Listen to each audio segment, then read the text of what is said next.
Pinangako mo na pag nakaganti ka na sa ate mo at kay Alex, isa sa katuparan mo na ang mga plano laban sa kalaban mo. Pero ano? Nakapagpiyansa si Natalie pero parang wala lang sa'yo.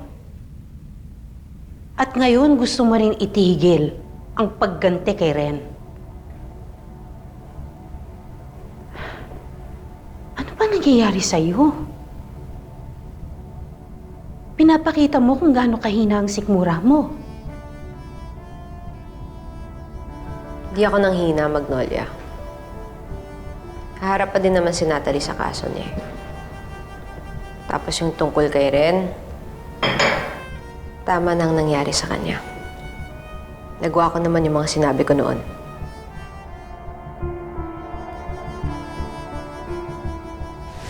Ren, pagkakalat ko sa buong mundo. Ang kabulukan mo, bilang na bilang na bilang ng mga araw niyo.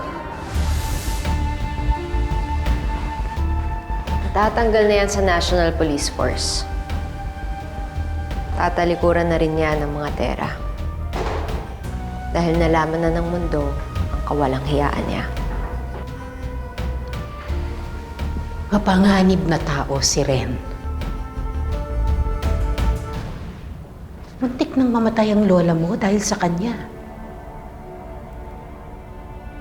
Hindi dapat sinasaktan ang isang ulol na hayop na kagaya ni Ren kung hindi mo din kayang patayin.